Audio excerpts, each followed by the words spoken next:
nagkakagulo pa nga kami ng una dito dahil nag-hysterical nga yung pamilya ng hostage taker. Pero matapos nga dalhin itong kapatid ng hostage taker sa MPD ay muli... Standby lamang, Zen. Standby ka lamang dyan, Zen. Ating balikan si Ron Gagalak sa pangyayari ngayon doon sa gilid mismo mga kaibigan ng bus kung saan po nagkaroon ng putukan mula sa loob ng bus. Ron? Nasa pintuan, Ted, yung tao, nakikita mo, nakalabas na yung kalahati ng kanyang katawan. Nagkaroon ng sunod-sunod na putukan matapos na bato yung tear gas sa loob. At nakita na lamang natin yung bahagi ng katawan ng tao na yon na lumabas doon sa may unahang bahagi ng pintuan, Ted. Nilalapitan siya ngayon ng isang SWAT. At nakita natin patuloy pa rin umuusok yung likurang bahagi nitong bus. At tila ito na nga siguro yung Captain Mendoza, sinisiguro lamang ng SWAT, Ted, na ito ay walang anumang eksklusibo na pwede pang sumabog sa kanyang katawan. Pero mukhang sa itsura ito ay patay na, Ted.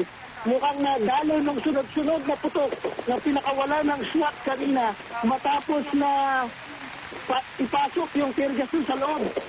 Magkakaiba yung tunog ng bala na ating narinig kanina na sunod-sunod. Marahil paalitan ng putok yun sa pagitan ni Mendoza at itong mga grupo ng ating SWAT team. Nakikita natin ngayon ng isang SWAT na dahan-dahang lumalapit doon. Meron pang isang nakaluhod ngayon lumalapit. Ayan na, nagsasanga-sanga na itong ating miyembro ng MPD at SWAT na unti-unting lumalapit sa taong ito. Hintayin lang natin makuha yung katawan na yun at makumpirma kung yun nga ay si Captain Mendoza na siyang hostage taker kanina, Ted.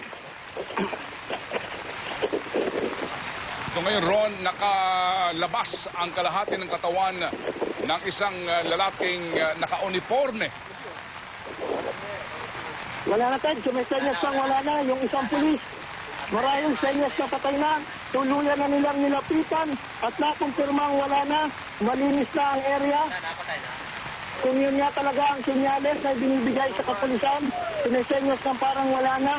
Wala pang lalapit na mga ambulansya, Ron, para sa mga posibleng buhay pang hostages.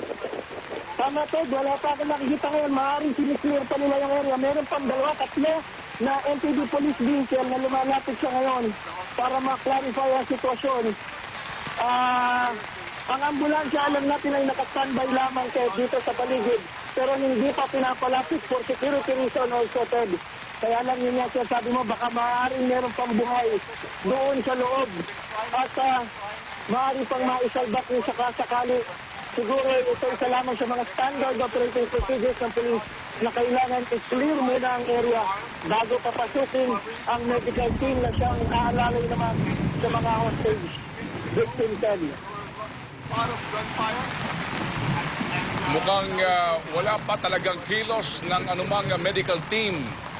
Sa ngayon, ito po maliwanag po sa video mga kapamilya, ang paglapit na ho ng mga pulis sa nakabalandrang bangkay ng isang lalaki na tila baga... Pasok! Pero mukhang may mga putukan pa, Ted. Ted, lumalapit tayo ngayon dito sa may bus para makita kung ano na ang pinakauling sitwasyon.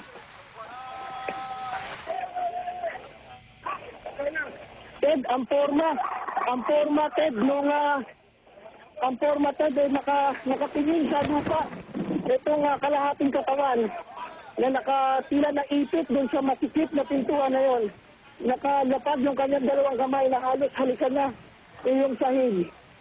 At hinaharang ng pulisya yung ilang miyembro ng media na gustong makuha na ng malapitan itong pangyayari. Pero Ted, tama ka.